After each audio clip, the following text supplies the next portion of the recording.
The Great Migration was a period in the 20th century during which millions of African Americans moved from the rural South to urban areas in the North and West. Between 1910 and continuing through the 1970s, more than 6 million African Americans left the South and migrated north and east and populated many cities like New York, Detroit, Cleveland, Chicago, Baltimore, and Los Angeles. The large migration by African Americans changed the United States and had a big impact on the United States' economy and helped push through civil and human rights for all the citizens in the United States, in addition to African Americans. This is the story of the amazing, brave migration by 6 million and more African Americans. At the beginning of the 20th century, approximately 90% of all African Americans were still living in the South, where before the Civil War they had been slaves. The migration was driven by economics and seeking social and political rights. Because of the Jim Crow backlash by white Southerners and after African Americans were emancipated from slavery, African Americans in the South were economically suppressed.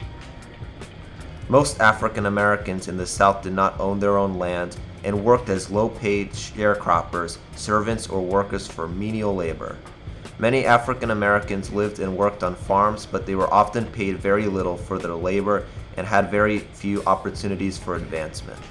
Moreover, in the South, the cotton market, the main industry in the South, collapsed in 1914 to 1915, as the United States merchants were unable to export goods to Europe during World War I.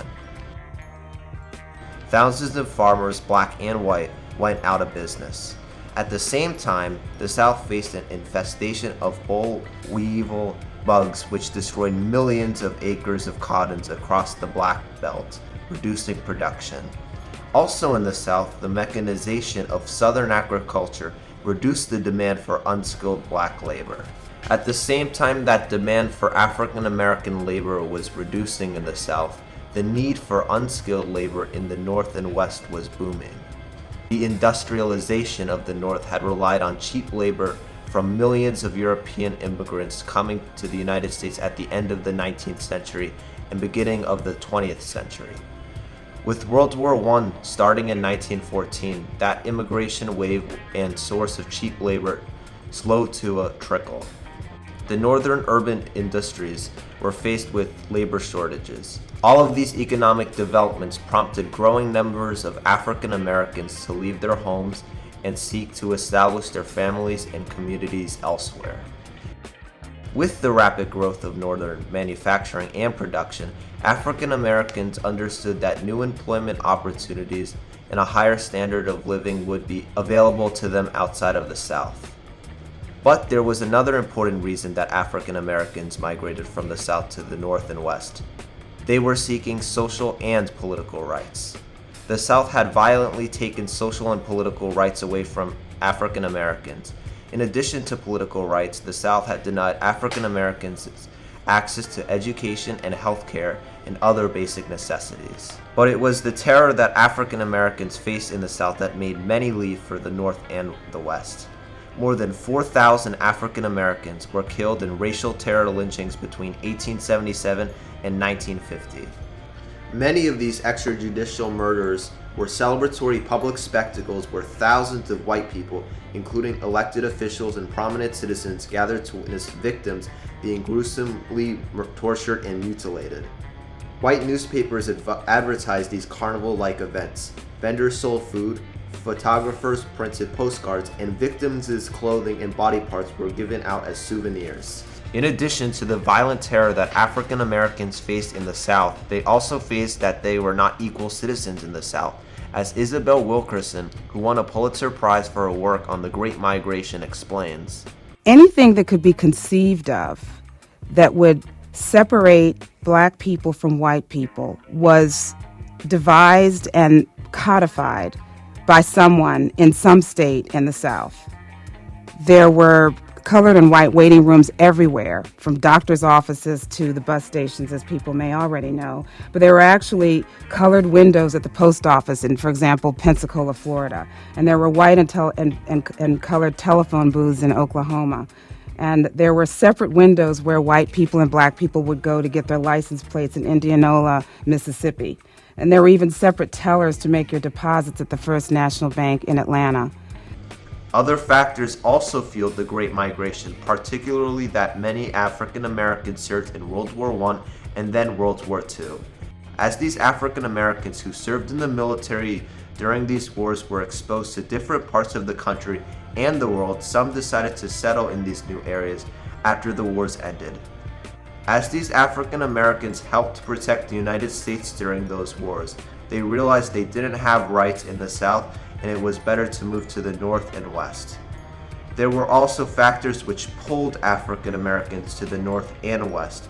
For example, there were reports of good wages and living conditions that spread by word of mouth and that appeared in African American newspapers.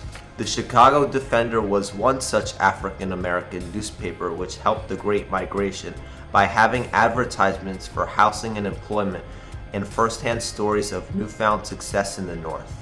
The population impact of the Great Migration on northern cities was profound. Just to give one example, in the 1920s, Harlem's African American population exploded, with nearly 200,000 African Americans inhabiting a neighborhood where there had been virtually no African Americans there 15 years earlier. The South, which had been exploiting African Americans first through slavery and then through Jim Crow laws, sought to stop the Great Migration. Well, one of the things that they did was that they reenacted many of the codes that had been used to keep slaves from leaving during the time of slavery. So they reenacted some of those laws. They also created new laws to prevent Northerners from coming south and recruiting black labor to go north. And they exacted these exorbitant fines and license fees that would have made it all but impossible for anyone to afford to come in and recruit blacks to move. The migration was not easy, however. African Americans faced many challenges, including discrimination and segregation in the North.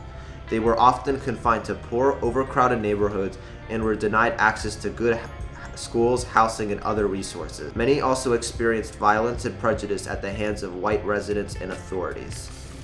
In addition, most of the available work in the cities was industrial, and many migrating African Americans faced the prospect of learning new trades, generally at lower rates of pay than European Americans received. Tensions between longtime residents and new migrants frequently flared, and during the first decades of the century, race riots struck many of the nation's largest cities and towns, from Springfield, Illinois, and Roseville, Florida, to New York, Los Angeles, Detroit, and Tulsa. African American artists sang about the hardships of the migration. Look at me, and you'll see a gal with a heart bowed down with woe. Times is getting hard, boys is getting scared. Soon as I gather my cotton and corn, I'm bound to leave this place. White folks send me father. Many of the civil rights actions to help African Americans in the South in the United States was supported and backed by African Americans who had migrated to the North and West. In 1944, the Swedish economist and Nobel Prize winner Gunnar Myrdal hypothesized that leaving the South would enable African American people to achieve racial equality and finally gain political rights. Most Southern legislatures staunchly supported white supremacy and segregationist policies and empowered their stance by disenfranchising African American population. On the other hand, African Americans in the North could more freely exercise their right to vote and pressure Northern members of Congress. Grassroots organizations based in the North, such as the National Association for the Advancement of Colored People and the Congress of Racial Equality, played a key role in the process of enfranchisement. The Great Migration was a complex, multifaceted phenomenon that was driven by a combination of economic, social, and political factors. It had a profound impact on both the African American community and the United States as a whole, and its legacy continues to be felt today. Times is getting hard.